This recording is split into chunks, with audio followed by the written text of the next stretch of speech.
हमारा कोई भी व्यक्ति कितना ही अहित करने वाला हो, वो हमारा इतना बड़ा दुश्मन नहीं होता। जो हमारी गर्दन काट दे ना, हमारा जीवन समाप्त कर दे, हमारा सब कुछ छीन ले, वो हमारा इतना बड़ा दुश्मन नहीं है। हमारा सबसे बड़ा दुश्मन वो व्यक्ति होता है जो हमें दुर्व्यसनों में फंसा करके, यानी कि तड़प तड़प के मरने के लिए, तड़प तड़प कर जीने के लिए मजबूर कर दे। उससे बड़ा दुश्मन हमारा और कोई नहीं हो सकता। इसलिए चाहे तुम्हारे माँ बाप हों, चाहे कोई कितना अच्छा मित्र हो, कितना ही बढ़िया संबंधी हो, यदि दुर्व्यसन में फंसाने की बात करता हो तो तुरंत ये अपने तीसरे आंख से, विद्या रूपी आंख से देख लेना कि इससे बड़ा दुनिया में हमारा और कोई शत्रु नहीं होगा। ठीक कह रहा हूँ, गलत कह रहा हूँ? अच्छी लग रही है बात, बुरी लग रही है? ध्यान रखना ये बात। दुर्व्यसन की बात इतनी गंदी होती है, इतना बुरा फसाव है इसके अंदर। एक छोटी सी कहानी सुना देता हूँ।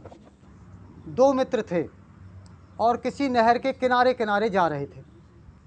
जिधर पानी बह रहा था ना, उधर जा रहे थे।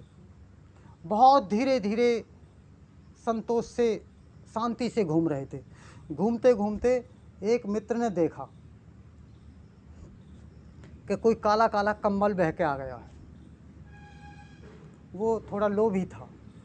अपने मित्र से बोला, देखो भाई, नहर में कितना बढ़िया सुंदर कंबल बह कर के आ रहा है और सर्दी आने वाली है, मैं इसको निकाल रहा हूँ।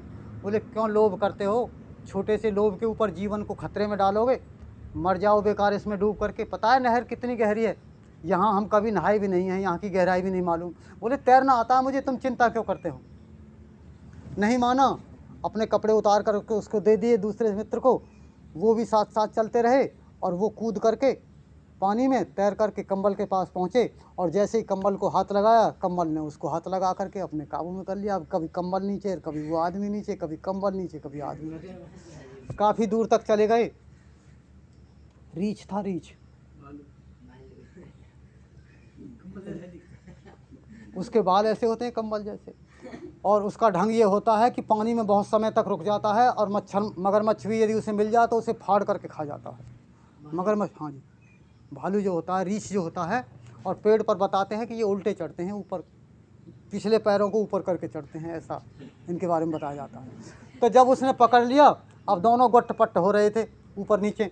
उसने कहा, भैया ये कंबल लेकर वापस आ जा। बोले, कैसे करूं? वापस आया नहीं जाता। नहीं आया जाता तो कंबल को छोड़ दे। बोले, मैं तो कंबल को छोड़ता हूं, पर कंबल मुझे नहीं छोड़ रहा है। इसलिए तुमने देखा होगा, जो भी दुर्व्यसनी हो जाए वो ये कहता है, मैं क्या करूं, अब ये मुझसे छूटता ही नहीं। तो जैसे रीछ ने, भालू ने उसे पकड़ लिया था, इसी तरह से ये दुर्व्यसन हमको पकड़ लेते हैं। और फिर कब छोड़ते हैं? जब छोड़ते हैं, जब हमारा जान, हमारा जीवन बिल्कुल नष्ट कर देते हैं। लेकिन एक बात और बताता हूँ, मैं तो उनको भी कहा करता हूँ जो दुर्व्यसनी होते हैं, मैं कहा, मरने के बाद भी तो तुम्हें इसे छोड़ना पड़ेगा। और तुम सिंह पुरुष तो तभी कहला सकते हो जब जीवित इसे छोड़ करके दिखा दो, नहीं तो ये तुम्हें ले करके जाए, कोई भी दुर्व्यसन हो।